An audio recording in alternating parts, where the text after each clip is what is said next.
دیوبند یہی ہے وہ یونیورسٹی دارال علوم جسے دنیا بھر میں جانا جاتا ہے۔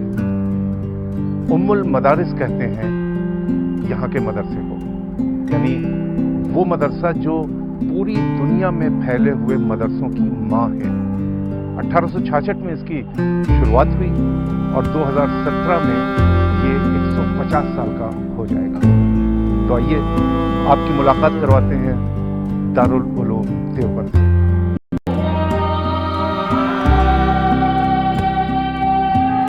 صبح میری انہی آنکھوں نے دیکھا خدا چاروں طرف بکھرا ہوا تھا۔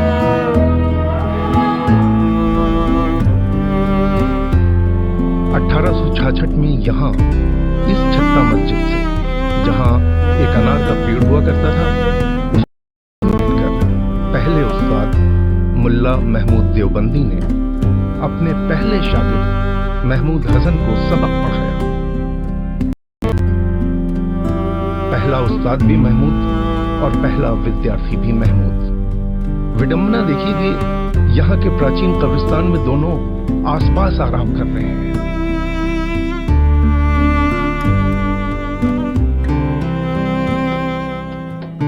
آج 150 سال بعد تعلیم کا وہ پودا گھنا اور سایہ دار درخت بن کر دنیا بھر میں ایک پنتھ کی شکل لے چکا ہے۔ دیوبندی اسلام کہلاتا ہے اور یہاں سے پڑھ کر نکلے مولوی اور مفتی دنیا بھر کے لاکھوں مدرسوں کا مارگدرشن کرتے ہیں۔ مذہبی تعلیم بغیر تربیت کے اپنے اندر کوئی بھی معنویت نہیں رکھتی ہے۔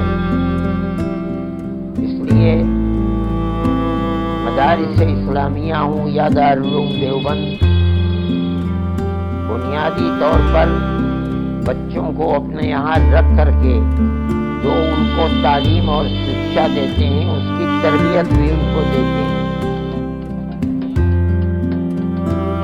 آج 150 سال بعد دارالعلوم کو دیکھ کر، جس کے پاس اب ایک پوری ٹاؤن شپ ہے، یہ اندازہ لگانا مشکل ہے کہ 1866 میں جب اس کی استھاپنا ہوئی یہ کیسا تھا۔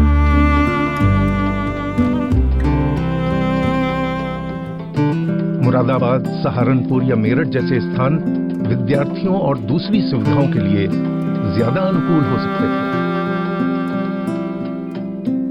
1866 میں مدرسے کی شروعات 21 ودیارتھیوں سے ہوئی، جو سال کے انت تک 78 ہو گئی۔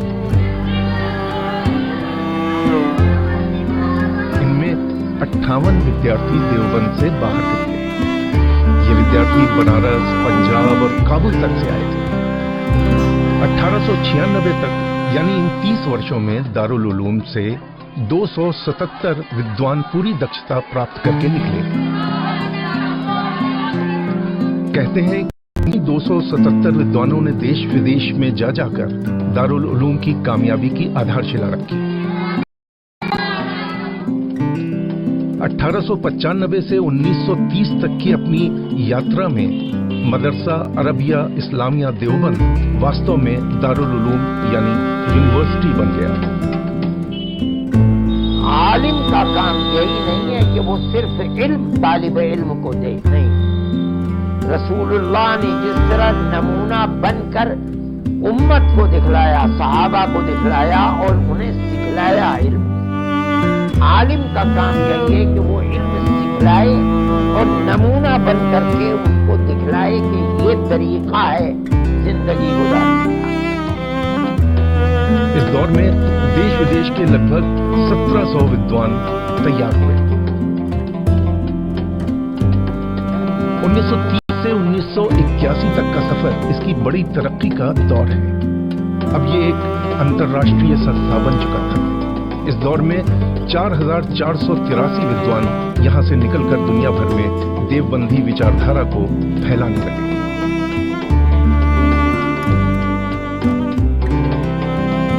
1981 سے لے کر 2016 یعنی اپنے ورتمان دور میں دارالعلوم کامیابی کے نئے کیرتمان گڑھ رہا ہے۔ ورتمان سطر میں 5000 چھاتر یہاں پڑھ رہے ہیں۔ 1866 میں اس کا سالانہ بجٹ 394 روپے تھا، جو اب 17 کروڑ ہو چکا ہے۔ اسی دور میں اسلام کی دیوبندی وچاردھارا आलोचनाओं का शिकार भी हुई, क्योंकि पाकिस्तान में तालिबान इसी विचारधारा के हिमायती माने जाते हैं। दरअसल 1866 में देवबंद में किसी मदरसे की शुरुआत के पीछे 1857 के संग्राम के बाद का वातावरण है। चर्च के लोग, वो बच्चे जिनके बाप तो शहीद हो गए 1857 में, घर को छोड़ा नहीं, बच्चे सड़कों के ऊपर भीख मांग रहे हैं, घर में कुछ है नहीं, माँ अपनी इज्जत बचाए बैठी हुई है।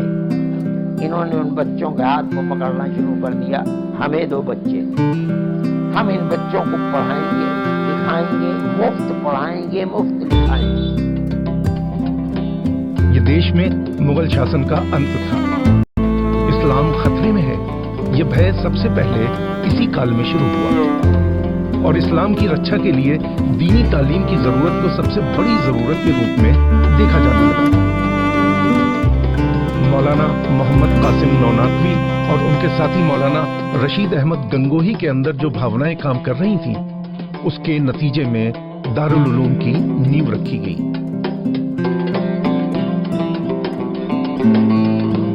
मुजाहिद की औलाद को मुजाहिद बनाएंगे, और ऐसा हुआ भी। पिछले 150 वर्षों में हजारों विद्यार्थी इस संस्था से निकलकर इस्लाम की सुरक्षा का काम कर रहे हैं।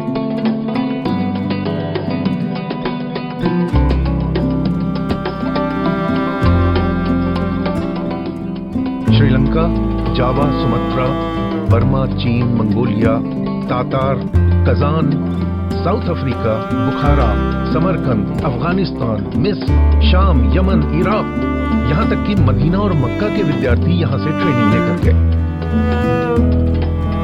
जब इसने तालीम में अपना नाम रोशन कर लिया, तो इसका ध्यान अपने आसपास की दूसरी सामाजिक बुराई की तरफ गया और इसने एक ऐसी सामाजिक बुराई जो पूरे आसपास के इलाकों में भी फैली हुई थी, बहुत गहरी जड़ें थी, उसको उखाड़ फेंका। कैसे किया, आइए मिलते हैं यहीं के एक बाशिंदे हसीब सिद्दीकी से और जानने की कोशिश करते हैं कि कैसे उन्होंने इस काम को अंजाम दिया। यह है देवबंद का मुस्लिम फंड ट्रस्ट। पहली नजर में लगता है जैसे ये कोई एक बैंक है। Fully computerised, cash counter, teller machines, लेकिन ये बैंक नहीं है, ये एक ट्रस्ट है जो सूदखोर महाजनों के चंगुल से गरीब और जरूरतमंद लोगों को बचाता है। ये बिना सूद लिए लोगों को उनके जेवरों के बदले पैसा देता है। जरूरतमंद होते हैं तो उनसे वैल्यू के तौर पर, सामान के तौर पर जेवरात ले लेते हैं और उसकी जो मार्केट वैल्यू होती है, सेल प्राइस नॉट परचेजिंग, उसका 80% देते हैं। तो इस तरीके से इस काम को शुरू किया गया 1961 में और 1961 से लेकर अब 2016 चल रहा है। तकरीबन 55 साल का लंबा अरसा है।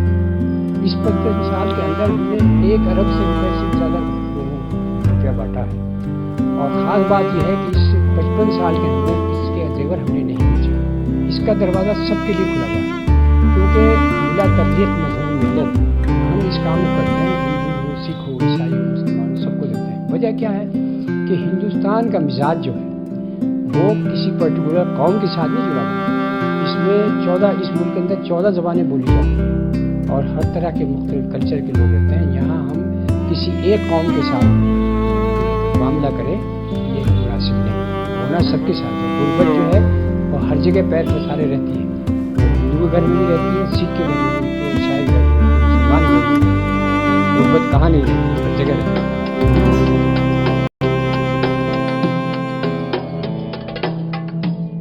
तो ये है देवबंद, उसका दारुल उलूम।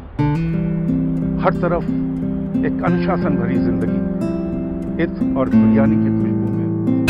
सब पहचान। अच्छा सच्ची?